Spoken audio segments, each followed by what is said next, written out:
Reagan, Curtis here. I thought I would take a moment and create a little video for you as a review of our chords for the song Stressed Out by 21 Pilots.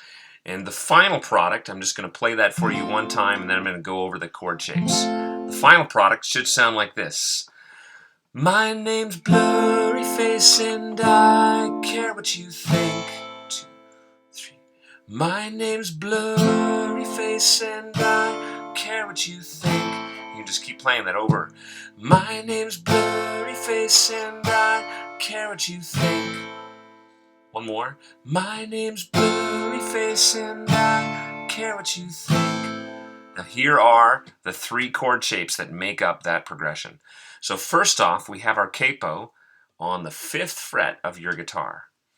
And our first chord shape is a C chord shape, and it uses 3 fingers. Our first finger on the 1st fret of the 2nd string, our second finger on the 2nd fret of the 4th string, and then our third finger on the 3rd fret of the 5th string. And when you put that all together, and I'm strumming on the bottom 5 strings, and it sounds like this. So that's our C shape, and remember to play on your fingertips as much as you can. The second chord, these first 2 fingers, fingers 1 and 2, they get to remain where they are, and all you have to do is just tuck your middle finger, your 3rd finger, just tuck it right underneath your middle finger so it moves from this position into this position. And that's it. That's the chord change from the C chord to an A minor chord. And then the final chord, coming out of that A minor chord, we just lift up our first finger. It's not playing anything. And these 2 fingers that remain, we just move them up 1 string. And that's our E minor chord. So going from that A minor again, it starts in this position with our 2 fingers on strings 3 and 4. And then we just slide those fingers up 1 string. So again, here's that C chord shape with our first finger on the 2nd string, our second finger on the 4th string, 2nd fret, and our third finger on the 3rd fret of the 5th string. So there's the C chord, and we lift up that middle finger, tuck it underneath to the A minor, and then we just move those 2 fingers up 1 string.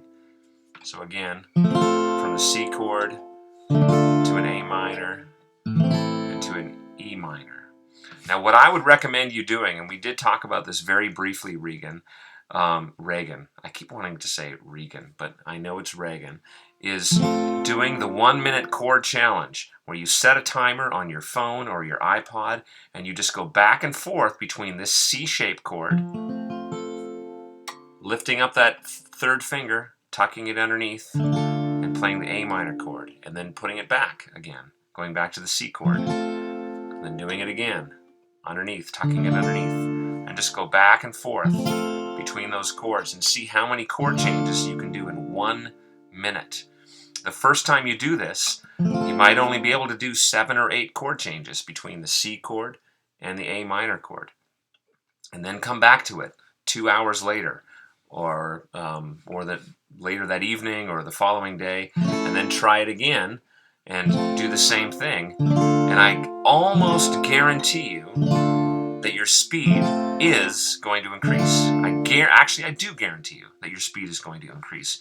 And instead of just 7 or 8 changes where you can hear all the notes clearly and without them sounding muffled, you'll get up to 9 or 10 or 15 even. And so practice doing that, and then practice doing the same thing from the A minor to the E minor. A minor, E minor, A minor, E minor. Just do 1-minute chord challenges between those different chords, from the C to the A minor and the A minor to the E minor. I hope that helps, and I hope you're having a great week doing all of your sports and tennis and soccer and all the mighty things that you do. And that's it. Have a great week. Bye-bye.